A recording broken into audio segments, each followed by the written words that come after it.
बदलापूर अत्याचारातील जो आरोपी होता अक्षय शिंदे याचे एन्काउंटर झाल्यानंतर 6 दिवस झाले त्याच्या दफनविधीसाठी जागा मिळत नव्हती। मात्र आज उल्हासनगरच्या शांतीनगर स्मशानभूमीत ही जागा मिळाली होती। दफन करण्यासाठी जो खड्डा होता तो खणला गेला होता।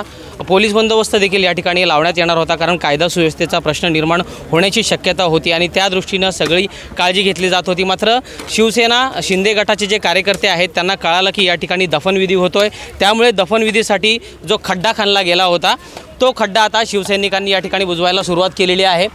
शिवसेनेचे पदाधिकारी आहेत ज्यांनी विरोध केलाय, त्यांच्याशी आपण बोलणार आहोत। चौधरी साहेब, काय नेमकं विरोध करण्याचं कारण खड्डा देखील बुजवलाय तुम्ही? काही दिवसापूर्वी बदलापूरला 2 चिमुकल्यांबरोबर ज्यांनी अत्याचार केले त्या अत्याचाराचा सर्व देशभरातून निषेध केला। सरकारने त्याची केस फास्ट ट्रॅकवर चालवण्याचा निर्णय घेतला।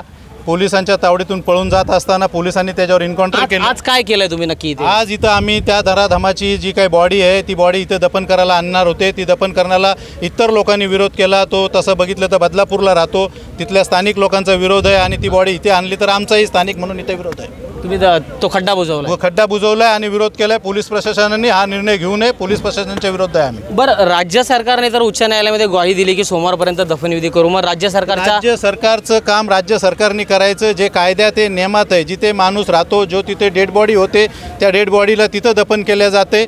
ती डेड बॉडी तिथं त्यांनी दफन न करता ती आमच्याकडे आणू नये, आमच्यावरती लादू नये, आम्ही ते सहन करणार नाही अशी आक्रमक भूमिका शिवसैनिकांनी घेतलेली आहे आणि दफनविधीसाठी जो खड्डा खणला गेला होता तो देखील आता बुजवायला सुरुवात केली गेली। गणेश गायकवाड, न्यूज 18 लोकमत, उल्हासनगर।